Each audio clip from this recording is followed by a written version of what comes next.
June 3, 1942. Acton Island, the outer edge of the Aleutian Chain, Alaska, cold wind-scoured tundra with nothing on it but rock and moss for 50 miles in every direction. A single-engine fighter comes in low over the island, trailing smoke. Its pilot has taken a round through the oil line during a raid on Dutch Harbor, and he is out of options. He picks the flattest ground he can find and puts his wheels down for an emergency landing. The tundra looks solid. It isn't. The wheels dig into soft, waterlogged ground, and the aircraft flips onto its back in an instant, snapping the pilot's neck. He is dead before the wreckage stops moving. Within weeks, this crumpled Japanese Zero would become, or so the story is usually told, the single object that turned the Pacific War in America's favor. But 5,000 miles away, in a drafting room on Long Island, a man had already beaten this airplane. He had never flown a combat mission. He had never sat in a cockpit across from a Zero in the air, and by the time this wreck reached American hands, his airplane was already flying. His name was William T. Schwendler. Before we dive in, subscribe and tell me in one sentence where in the world you're watching from. I read every single comment. By 1941, every naval aviator in the Pacific Fleet accepted one number as gospel. In a turning fight, nothing American could survive a Mitsubishi Zero. It was lighter, more powerful for its size, and it could pull a turn no Allied airframe could match without shearing its own wings off. Navy pilots felt it as a physical fact in the seat of their pants. The Zero simply outflew them in every direction they tried to fight it. The Marine pilots who flew the Brewster F-2A Buffalo learned this at the worst possible moment, over Midway, cut apart by Zeros in a battle their own aircraft was never built to win. Brewster had looked at the same specifications everyone else had. Brewster walked away with a fighter that got its pilots killed. One man looked at the same impossible numbers and decided he wasn't going to try to win the turn at all. His name was William T. Schwendler. He was 25. He had never designed a fighter plane, never touched a combat aircraft in his life, and if you had told him in 1929 that his name would end up on some of the most decorated machines in naval aviation, he likely would have laughed and gone back to his drafting table. What he had actually spent his working life on, up to that point, was boats, seaplane hulls, amphibian floats, the unglamorous, waterlogged end of aircraft engineering, where the fight wasn't against an enemy, but against drag and buoyancy and the physics of getting a heavy machine off the surface of water. On December 6, 1929, he became one of 4 men who put their names on the incorporation papers of a new aircraft company, started not in a factory, but in a rented garage in Baldwin, on the south shore of Long Island. He was born April 1, 1904, the son of a German immigrant father, into a New York where the airplane itself was barely 25 years old. There is no surviving record of hardship or crisis in his early life, no dramatic poverty, no single defining wound. What there is, instead, is a quieter and in some ways stranger story. A boy who grew up watching the newest machine in human history become ordinary and who decided, without any obvious reason to, that he wanted to help build it. He enrolled at New York University as one of the first students in the country to study aeronautical engineering as a formal discipline, a field so new that the professors teaching it were often only a few years ahead of their students in what they actually knew. He graduated in 1924. His first job out of college put him at Loaning Aeronautical Engineering, designing amphibian aircraft for the U.S. military, the seaplane hulls, the boat hull fuselages, the engineering of a machine that had to work in 2 different worlds, air and water, without failing at either. It was exacting, thankless, unglamorous work. It taught him something the rest of his career would prove he never forgot, that an airplane's real enemy isn't the machine trying to shoot it down. It's the 1,000 small physical failures that happen quietly, in the air, when no one is watching. Have you ever built something that worked and had almost no one notice? By 1929, Loaning's operation was being absorbed into a larger company, and the men who had built its engineering culture, men who believed in strength margins and structural discipline over speed to market, found themselves suddenly without a company of their own. Rather than scatter into other firms, 4 of them decided to build one instead. Leroy Grumman put up the leadership and the relationships with the Navy.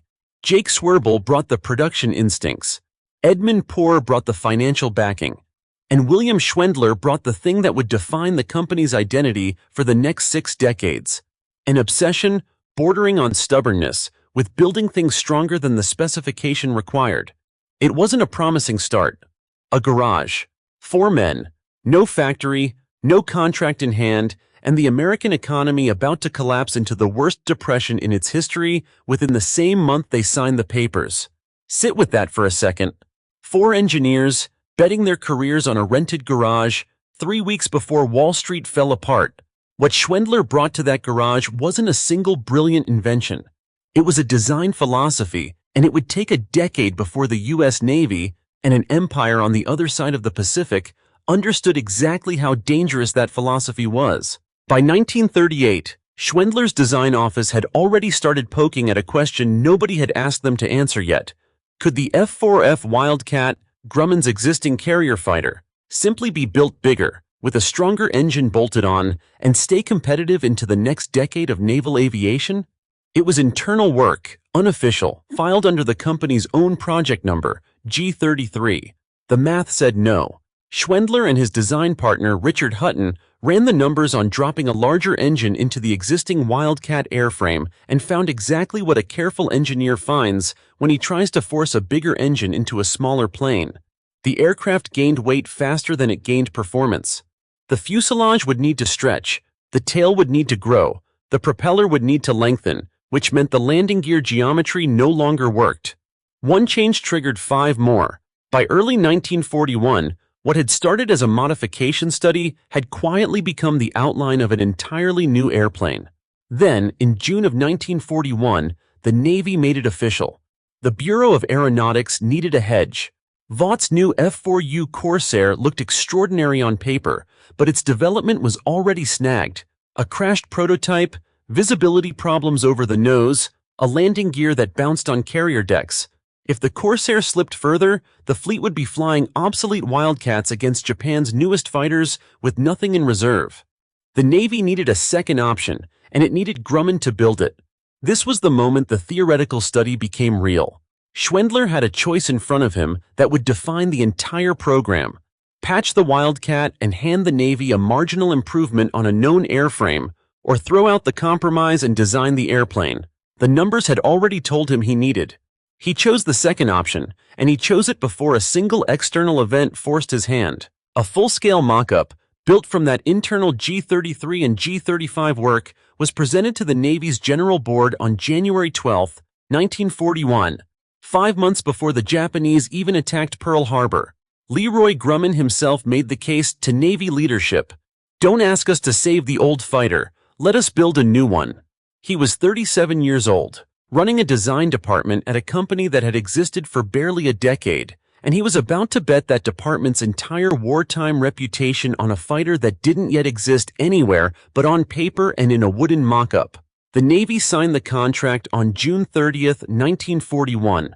The specification for what would become the F6F had already been dated 5 months earlier, on February 24th. The door had opened before the war did. It would not close again for the next 30 months, and everything Grumman built behind it would decide who owned the sky over the Pacific. June 26, 1942. Bethpage, Long Island. Grumman's chief test pilot, Bob Hall, lifted the F6F prototype off the runway for its first flight, a fighter that, at that moment, was still carrying the wrong engine.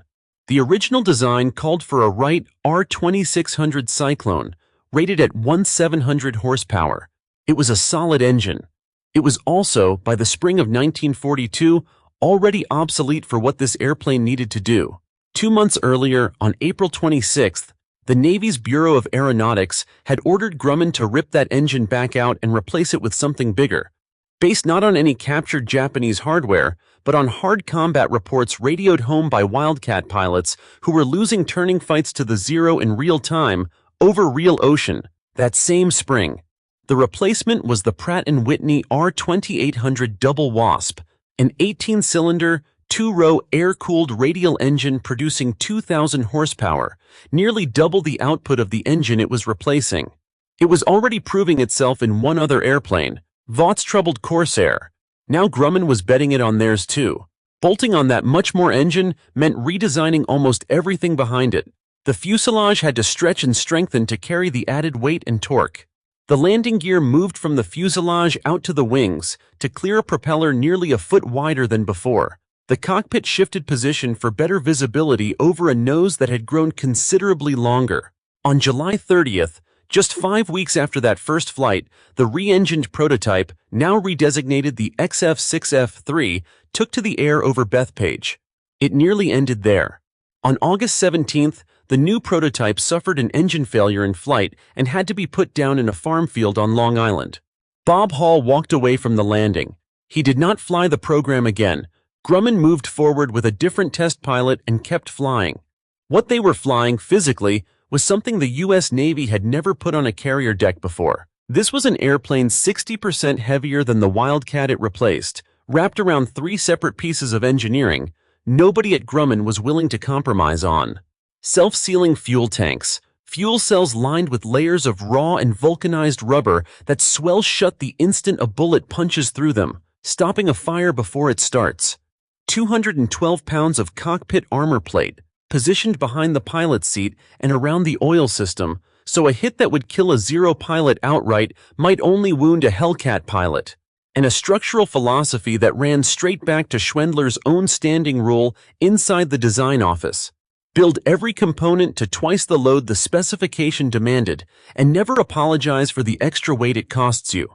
Inside the Navy, and among rival designers watching from the sidelines, the skepticism was not irrational. A fighter this large, this heavy, powered by an engine this enormous, looked on paper like exactly the wrong airplane for a carrier deck. Carriers rewarded compact aircraft that could be spotted tightly and landed forgivingly on a pitching flight deck, not 60% heavier brutes with a nose full of 18 cylinders. Some in naval aviation circles quietly expected the Corsair, once its own problems were fixed, to be the airplane that actually saw fleet service, and for the Hellcat to end up as little more than an insurance policy that was never cashed in. Grumman didn't wait to find out who was right. Production tooling started in October of 1942, while the prototype itself was still deep in flight testing, a gamble that, if the design had a hidden flaw, would have meant retooling an entire factory floor for nothing. The first production F6F took to the air in early October, only 5 months after the Navy had ordered the new engine installed. What that finished airframe proved, in the weeks that followed, broke down into exactly 3 things the old approach never could. It could survive punishment that would have killed a Zero pilot outright. Armor and self-sealing tanks, turning direct hits into repairable damage instead of a funeral. It could be built faster than anyone thought a fighter this complex should be built, because every part of it had been designed from the start for a factory floor, not a laboratory. And it could put a green 19-year-old aviator, fresh out of flight school, into a cockpit against Japan's most experienced pilots and give him a real chance to come home, because the airplane was forgiving in exactly the moments a dogfight with the Zero was not. The men who looked at the specifications in 1941 and predicted a lumbering failure were reading the numbers correctly. They were reading the wrong numbers. They did not yet know they were wrong. By the time the guns fell silent in 1945, Grumman had built 12,275 Hellcats in barely 2 years, a production rate that turned Bethpage, New York, into one of the most important patches of industrial ground in the entire Pacific War. The airplane reached the fleet in stages, each one putting the design further to the test. Fighting Squadron 9 took the first production Hellcats aboard the USS Essex in early 1943, the initial fleet unit to carry the new fighter into deployment. Fighting Squadron 5 flew it into combat for the first time on August 31, 1943, in a strike against Marcus Island aboard the USS Yorktown. The Hellcat's first shots fired in anger against an enemy that had no idea what had just arrived, and Fighting Squadron 6 carried it aboard the USS Independence and later the USS Enterprise, flying under a commander who had already made his name in an older, slower Grumman fighter, a man whose story this script will return to. By the numbers, the airplane did exactly what Schwendler's design office had bet it would do. American and British Hellcats were credited with destroying 5,203 Japanese aircraft over the Pacific and 13 more over Europe, for the loss of 270 Hellcats in air combat. a kill ratio of 19-1. No other American fighter of the war came close to that number. One record inside that total stands alone. On October 24, 1944, during the Battle of Leyte Gulf, Navy pilot David McCampbell shot down 9 Japanese aircraft in a single mission, a record for the most enemy aircraft destroyed by a single American pilot in one flight that has never been broken. Against it stood one rival, and only one, that mattered, the Mitsubishi A6M-0, designed by Japanese engineer Jiro Horikoshi. For the first year of the Pacific War, the Zero had owned the sky through sheer maneuverability, a fighter built so light it could outturn anything the U.S. Navy put against it. Grumman never tried to beat it at that game. Schwendler's team built an airplane that refused to dogfight the Zero on the Zero's terms at all, trading turn radius for raw horsepower, armor, and diving speed, and let American pilots fight the war on the one set of terms where the Hellcat held every advantage. You are 19 years old, strapped into a Hellcat cockpit on the morning of June 19, 1944, somewhere over the Philippine Sea. Your radar controller's voice crackles through your headset. A raid inbound, bearing unknown, altitude climbing. You firewall the throttle and the R-2800 in front of you howls up through 2,000 horsepower, pressing you back into your seat as you claw for altitude before the Japanese strike force even comes into view. Then you see them. Dozens of aircraft, strung out in loose formation, climbing toward the American carriers below you. Zeros mixed among torpedo bombers and dive bombers, more airplanes than you have ever seen in the sky at once. Your flight leader's voice cuts through the radio, calm and flat, and your division peels over into a diving pass, trading altitude for speed exactly the way you were trained, exactly the way the Zero pilots below you cannot answer. You do not turn with them. You never turn with them. You dive through the formation, guns hammering, and pull back up into the sun before a single Zero can bring its nose around on you. By the end of that afternoon, American pilots had shot down more than 300 Japanese aircraft in a single day, a slaughter so lopsided that the pilots who lived through it started calling it, almost as a joke, the Marianas Turkey Shoot. Japan's naval air power, rebuilt at enormous cost after 2 years of losses, was gutted in an afternoon. It never recovered. Back on the ground, behind the numbers, the war Grumman was fighting had a different shape as 12,000 airframes did not build themselves out of nothing. Bethpage needed a bigger plant to keep pace with Navy orders that kept climbing faster than anyone in 1941 had planned for, and by 1942, the company that had promised the fleet an unbreakable fighter could not even find the steel to build the factory meant to produce it. How was born Edward Henry O'Hare on March 13, 1914 in St. Louis, Missouri.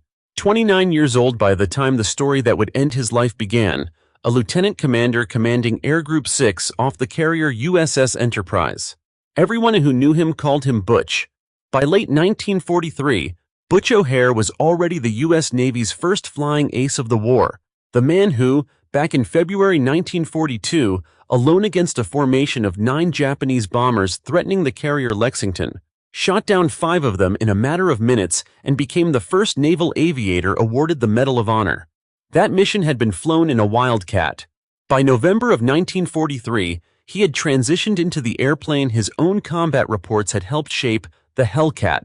On the night of November 26, 1943, near the Gilbert Islands, O'Hare volunteered to lead something the U.S. Navy had never attempted before, the first ever nighttime fighter interception launched from a carrier deck. His idea, radical for its time. Pair radar-equipped TBF Avenger bombers with Hellcat fighters flying on their wings, using the Avenger's radar to guide the fighters onto incoming Japanese aircraft in total darkness.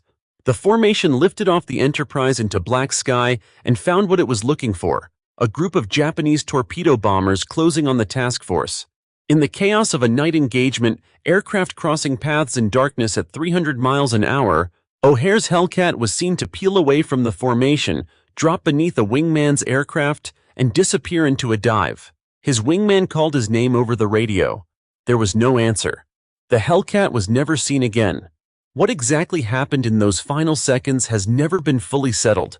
Official Navy reports listed the cause as enemy fire from a Japanese bomber's rear gunner, but eyewitness accounts gathered afterward raised another possibility.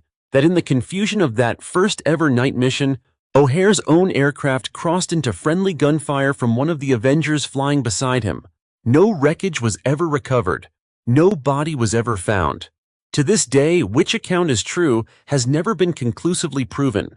He was posthumously awarded the Navy Cross for the mission. 2 years later, the U.S. Navy named a destroyer after him. 6 years after that, in September of 1949, an airport outside Chicago, the city where he'd grown up, was renamed in his honor. Millions of people move through O'Hare International Airport every year without knowing why it carries that name. There was no general, no admiral, no rival executive standing across a table from William Schwendler demanding he hand over control of what he'd built. The force that closed in on the Hellcat program in 1942 wore no uniform and signed no orders. It was the war itself, a production timeline so unforgiving that it left no room for the kind of careful, deliberate engineering Schwendler had built his entire reputation on. The math was brutal and specific. The Navy needed Hellcats in the fleet, not in a laboratory. Every carrier air group forming up in the Pacific in 1943 needed a full complement of fighters waiting for it, and Grumman was the only company positioned to deliver them in the numbers required. That meant Bethpage had to become, almost overnight, one of the largest aircraft production complexes on the East Coast, and Grumman did not have the raw material to build it. The country's steel production in 1942 was earmarked layer by layer for tanks, ships, and munitions first. Aircraft plant construction stood well down that list. Grumman's own expansion plans for the Bethpage factory ran straight into a wall. There simply was no structural steel available to buy through normal channels at any price the company could pay. Jake Swerble, Grumman's general manager, found the material anyway, not from a steel mill, but from the scrapped remains of a New York City elevated railway, torn down and sold for salvage. The girders that once carried commuter trains over Manhattan streets went instead into the frame of the building where Hellcats would be assembled. It became, half joking and half true, the origin of a rumor among Navy pilots that the Hellcat itself was built out of old subway steel. Inside that pressure, Schwendler made the decision that defined the airplane's entire character. The Navy was not asking for the toughest fighter in the Pacific. It was asking for fighters, as many as possible, as fast as possible. Schwendler gave them both, refusing to strip out the armor plate, the self-sealing tanks, or the doubled structural margins that made the Hellcat heavier and slower to build than a stripped-down design could have been, and instead redesigning the manufacturing process itself around simplicity. Standard, interchangeable components, straightforward assembly, nothing exotic that a wartime factory floor couldn't turn out by the thousand.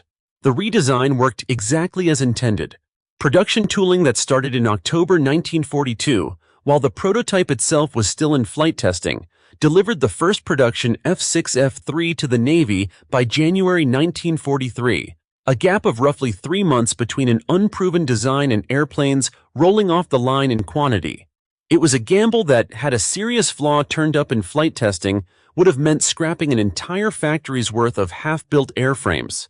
It did not turn up. The airplane the Navy received in the Gilbert and Marshall campaigns of late 1943 was, structurally, the same overbuilt airframe Schwendler had insisted on from the first pencil sketch, mass-produced without ever being cheapened. There was no confrontation to win here, and no villain to name.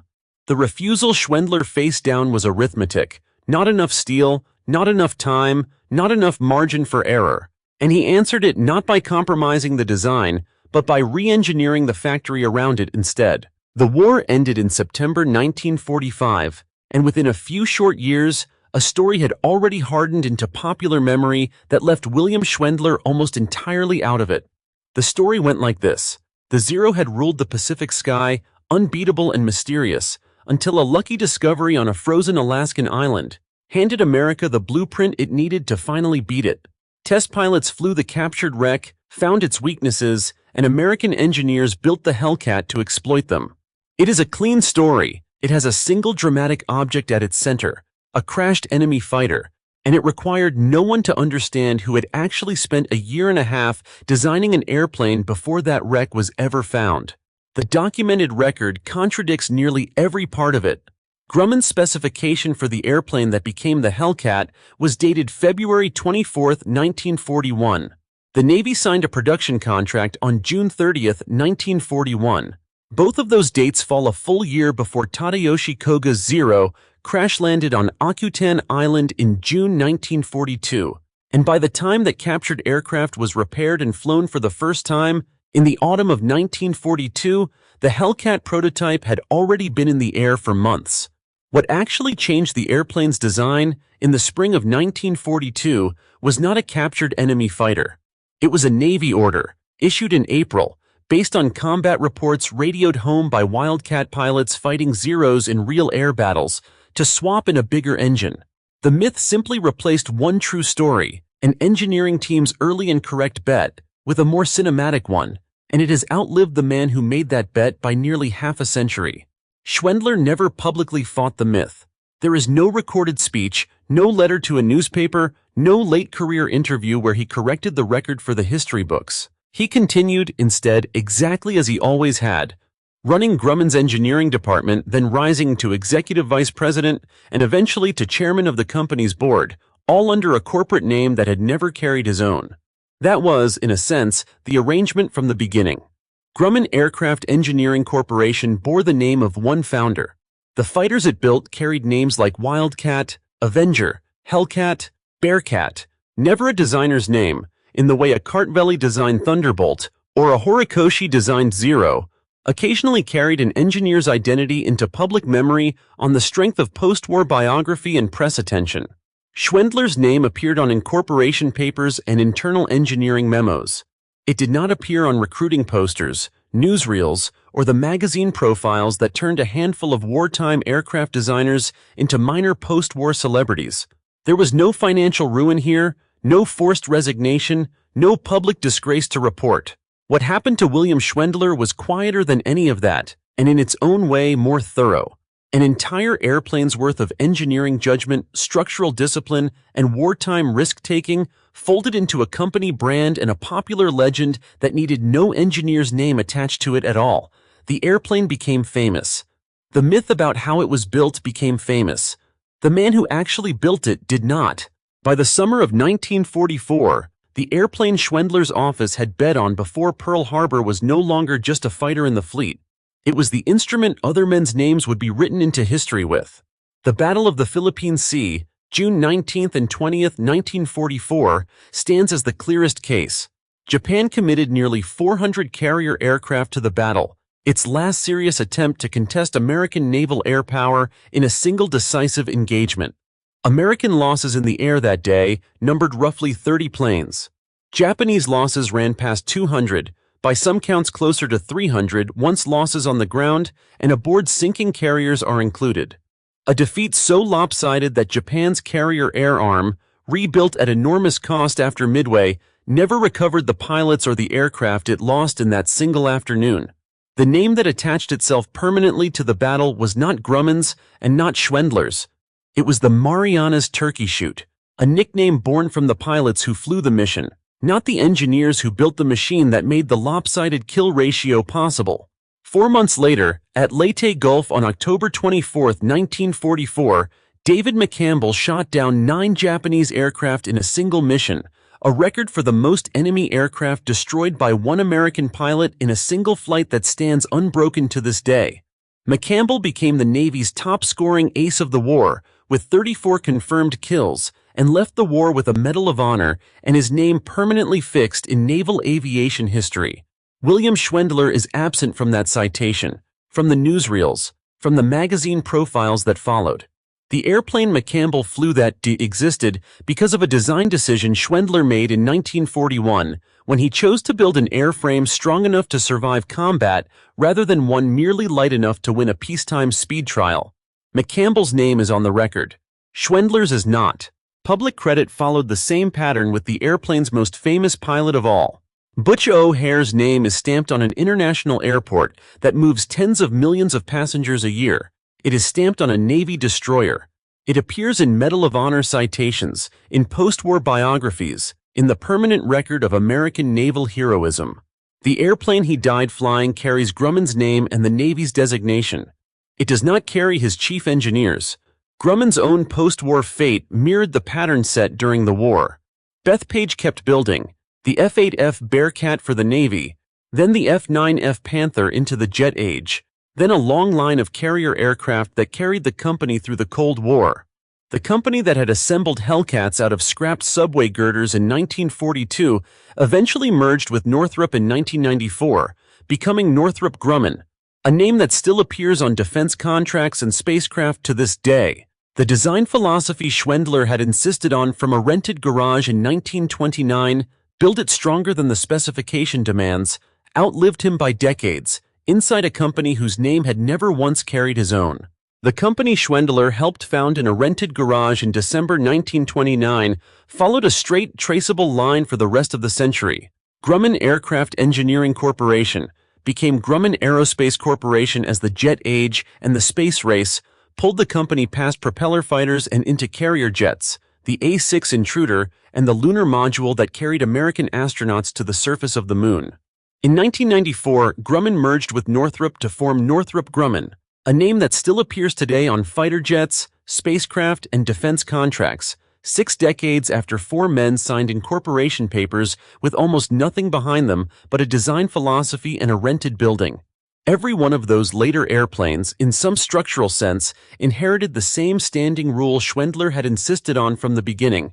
Build it stronger than the specification demands, and never apologize for the weight it costs you. The Hellcat itself did not disappear quietly when the war ended. Hundreds of surplus airframes were stripped of their armament and converted into F6F 5K target drones, full-scale, radio-controlled aircraft used to test anti-aircraft gunnery and missile systems through the late 1940s and into the Korean War.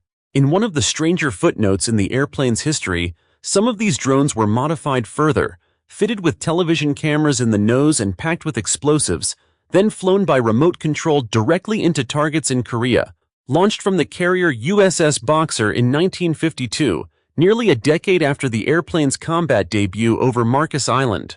A fighter designed to keep a 19-year-old pilot alive against the Zero ended its service life with no pilot in it at all, flown deliberately to its own destruction as one of the earliest guided attack drones in American military history.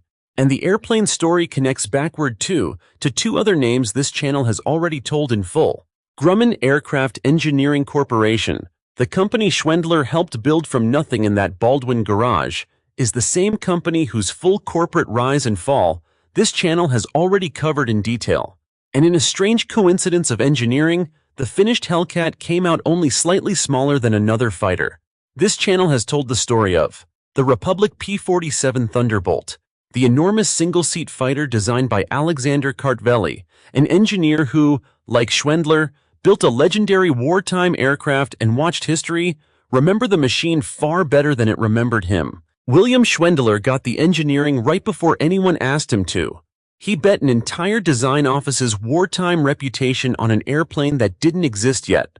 5 months before Pearl Harbor forced the country's hand, and every number that came after, 12,275 built, a 19-to-1 kill ratio, an afternoon over the Philippine Sea that broke Japanese naval air power for good, proved he was right before anyone else could see it. He also got something else right, quieter and less celebrated. He built an airplane strong enough that the men flying it, teenagers most of them, had a real chance to come home even when the mission went wrong.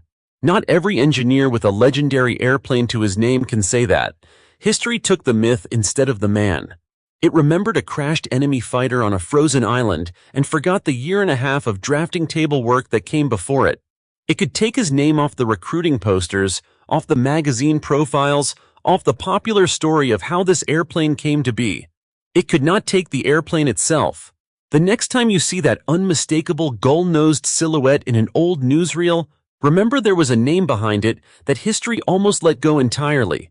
And if you want to meet the other man behind that machine, sitting in the hangar next to it, the engineer who built the airplane Grumman was racing to beat, that story is waiting for you on your screen right now.